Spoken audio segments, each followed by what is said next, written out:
I left school at 16. I always had that little inkling in the background telling me that I wanted to be a teacher. There's psychology everywhere in education.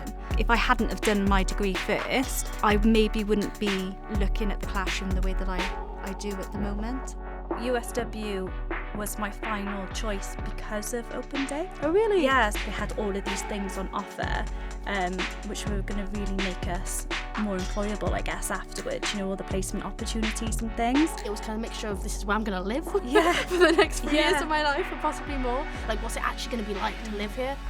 Especially with psychology in particular as a topic. It's so broad that you can do a lot of different things with it.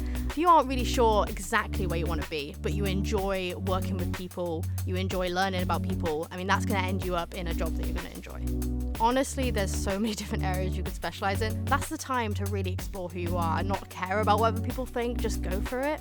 The biggest pressure for me was just wanting to do my best. So I was still employed, I was studying, and I was being a mum as well. So I'd say that was the biggest stress. The lecturers, all of them, for me, were super supportive. And I got to be honest, I couldn't have done it, I don't think, without them.